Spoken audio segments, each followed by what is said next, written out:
মাটির একটি শিবলিঙ্গে তলোয়ারের আঘাত করতেই পৃথিবী চিরে কেন প্রকট হলেন স্বয়ং মহাদেব? কি ঘটেছিল সেই দিন যার জন্য একটি আস্ত পাহাড় কেঁপে উঠেছিল?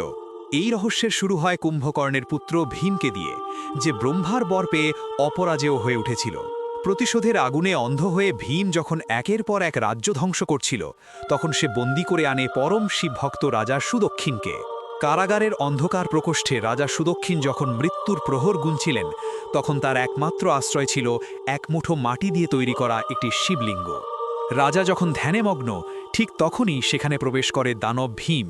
সে অট্টহাসি দিয়ে চিৎকার করে বলে, তোর মহাদেব কি এই মাটির খেলনার ভেতর লুকিয়ে আছে? আজ দেখব কে তোকে বাঁচায়। এই বলেই ভীম তার দানবীয় তলোয়ার দিয়ে সজোরে আঘাত করল সেই মাটির শিবলিঙ্গে। কিন্তু তলোয়ারটি স্পর্শ করতেই ঘটে গেল এক অলৌকিক মহাবিস্ফোরণ। মাটি ফুঁড়ে বেরিয়ে এলেন স্বয়ং মহাকাল।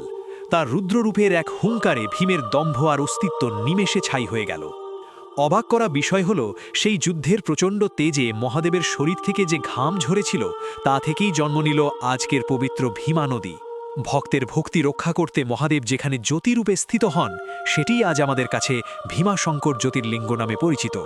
বিশ্বাস যেখানে অটল, ঈশ্বর সেখানে মাটি চিরেও প্রকাশ পান।